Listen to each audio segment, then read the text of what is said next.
Seja muito bem-vindo ao Panteão Teológico. Meu nome é Gustavo Luiz. Eu quero falar de uma forma mais específica sobre o capítulo 12, versículo 10, me atendo na parte final do versículo, quando diz variedade de línguas, consequentemente, interpretação de línguas. Quando a gente se reporta a esse texto, nós temos algo que, para mim, é essencial na compreensão da temática. Primeiro, que fica muito claro em Atos dos Apóstolos, capítulo 2, que o verdadeiro dom de línguas consiste na capacidade de falar línguas estrangeiras concedida pelo Espírito Santo de uma maneira sobrenatural. Dito isto, a gente vai observar que quando chegamos na primeira epístola do apóstolo Paulo, nós vamos encontrar uma igreja que não é necessariamente modelo, porque tem muita dificuldade, muita questiúncula, a qual o apóstolo Paulo vai tratando cada uma delas. Para você ter uma ideia, a igreja em Filipe recebe um elogio da parte do Paulo como apóstolo. Mas a igreja em Corinto estava dando literalmente uma dor de cabeça.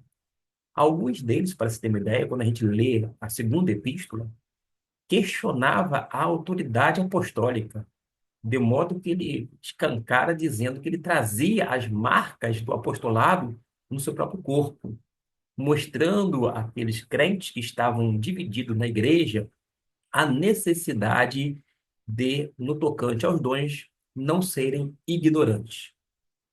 Quando a gente vai agora de uma forma mais específica no versículo 10, vamos encontrar algumas traduções que digam ali, que diz línguas diferentes. Desta maneira, interpretação de línguas. A tradução aqui, classes de idiomas e outros idiomas, ou seja, diversas classes de idioma, ficou a tradução aqui para a, esta versão que está em espanhol, foi traduzido pelo próprio navegador. Nós temos ainda em espanhol, diversas classes de idiomas. Deixa eu ver aqui, línguas, capacidade de falar em línguas desconhecidas. A gente precisa trabalhar em que sentido seria estas línguas desconhecidas. Vamos observar a outros gêneros de línguas, ou seja, espécies de línguas diferentes, variedade de línguas, destaco aqui. E agora vamos, sem mais delongas, para o texto interlinear, e eu vou mostrar algo que, para mim, é peça-chave no entendimento do verdadeiro dom de línguas. Primeiro que, quando a gente vai para a Epístola de Paulo aos Coríntios, no capítulo 12, ele começa a fazer aquela listagem dos dons espirituais. E quando ele chega no versículo 10, já na parte final dessa lista, ele vai mencionar variedade de línguas. Algumas pessoas vão dizer assim: ah, essas línguas seriam tanto idiomas humanos concedidas pelo Espírito Santo, quanto línguas ininteligíveis, incompreensíveis. Mas será que é isto mesmo? Quando a gente se reporta, e eu vou apresentar aqui agora, a palavra hetero, vou destacar, hetero, que é diferente. Temos glosson, ou glosson, de línguas, ou línguas. E temos aqui gene, palavra que está destacada. O entendimento desse dom espiritual está na palavra gene, que se refere à diversidade de nações, de gêneros diferentes neste sentido. Porque todas as vezes que você vai para o Novo Testamento, você vai notar que gene está associado com genealogia, etnia, raça, tribo, nação, ou seja, sempre desse plano terreno. Literalmente, eu traduzo de uma forma livre, porém responsável, e exatamente conforme o texto está dizendo. É a capacidade de falar várias línguas étnicas. língua das nações, de uma forma sobrenatural, concedida tal capacidade pelo próprio Espírito Santo de Deus. De modo que a gente tem que considerar o seguinte: quando Paulo fala sobre a lista dos dons espirituais, ele menciona este vocábulo, gene, que vai significar justamente línguas estrangeiras ou línguas étnicas.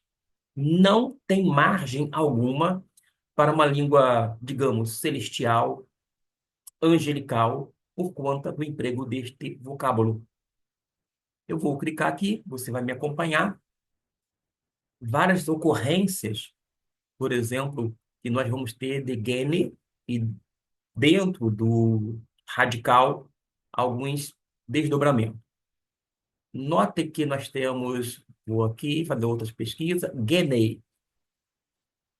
A palavra, o radical é gen. Temos o gama, temos o epsilon e o ni. Eis aí o radical. Quando foi traduzido Marcos 7:26, aparece a palavra genei, numa referência a quê? Raça ou ainda nação, numa alusão à raça Ciro-Fenícia. Em Atos, capítulo 4, versículo 36, quando menciona uma vez mais genei, da onde temos o radical gen, destaquei agora, a ideia de natural, do nascimento ou ainda do país. Em Atos capítulo 18, versículo 2, genei, a palavra gen, é justamente o radical. É natural, é da raça, está mencionando a naturalidade que é dentro desse plano físico ou do plano terreno. Uma vez mais, Atos 18:24, quando aparece Benei, nascimento, alguém que é nascido em uma cidade terrena, neste caso aqui, Alexandria. Em Gálatas, o termo está se referindo aqui a compatriotas, mas no sentido de nação, a minha própria nação. Vamos tentar analisar uma outra ocorrência, com genus, da onde vem gen, que é justamente o radical. Uma vez mais, genus, lembrando que o radical é gen, conforme está destacado, descendência, pode ser traduzido como parentes, raça, da nossa raça, parentela, ou seja, raça escolhida, uma referência à raça humana. Aqui é a raça, a geração real, eu sei disto, mas sempre nesse plano, isso que eu quero enfatizar. Os descendentes, genus, tem cinco ocorrência, que vai ser a ideia de espécie, num outro sentido, não plano humano, é um plano terreno, mas não com relação ao ser humano. Atos 4:6, família, descendência. Atos 13:26, fala sobre, pode ser traduzido como linhagem, a raça de Abraão, né? Compatriotas, nação. Ou seja, a gente observou que quando a gente vai para 1 Coríntios, capítulo 12, versículo 10, o apóstolo Paulo está se referindo, sem dúvida alguma, a um plano terreno,